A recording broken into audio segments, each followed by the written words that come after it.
Events are a specific type of file that enables ongoing events and are primarily used to run generators that power on and shut down when the event is started and stopped.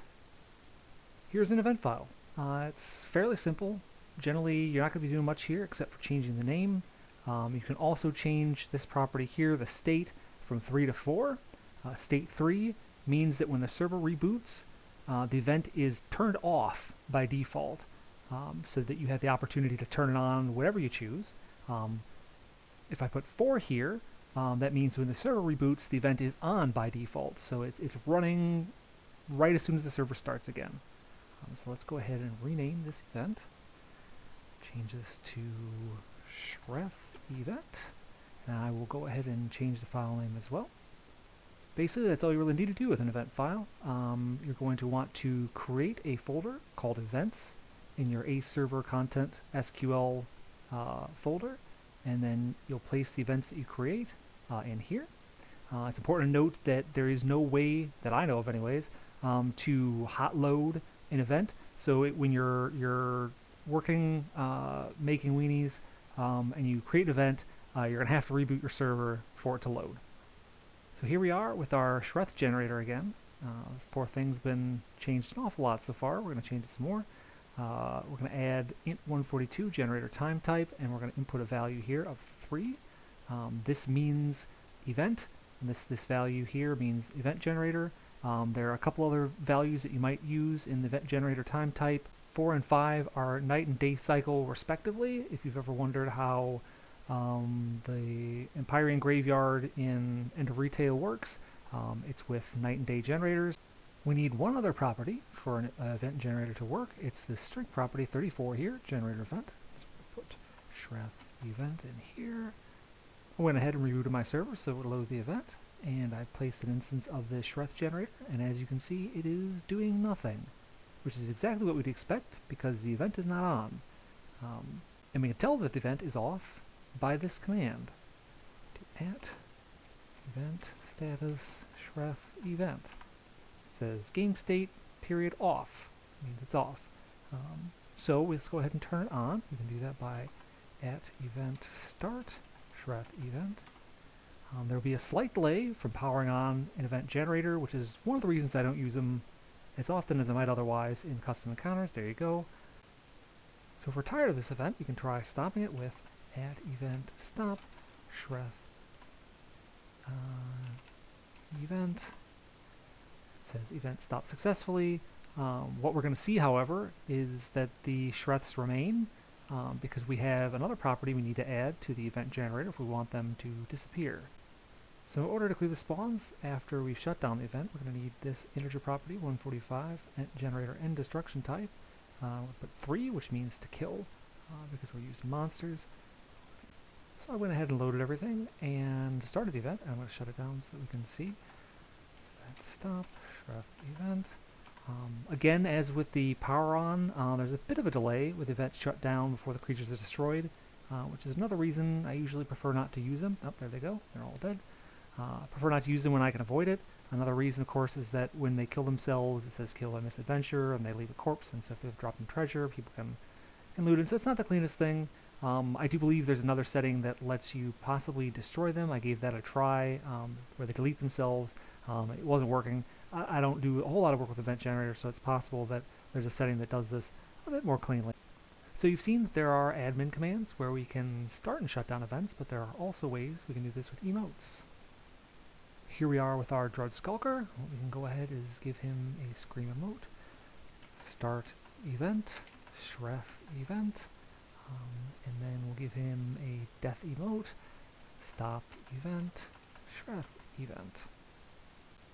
So here we are with our Drudge. We can go attackable on. He's going to scream, and he's started the event. As I said, there's going to be a little bit of a delay before it starts up again. We'll see, it's about 7 seconds, I think. There they go. We'll smite the Drudge, should shut down the event. And these will despawn here in a few more seconds.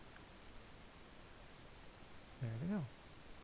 So very often when you're looking through recreated ACE content, you're going to find stopgap NPCs like this, which are used to shut down events.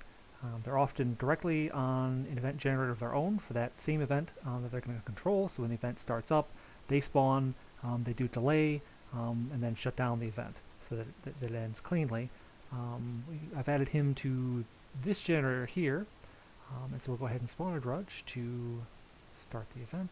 We'll delete him first. Spawn drudge. The drudge is going to scream at us and start the event, and momentarily we should see both the shreths and the stopgap. And it made it so the stopgap waves before he does his delay and shuts down the event. Should be about 10 seconds. He does a little bow, says I shut down the event, and monsters should despawn momentarily. There we go. So if you didn't know, most land blocks will go inactive and unload about 5 minutes after there's no player on them.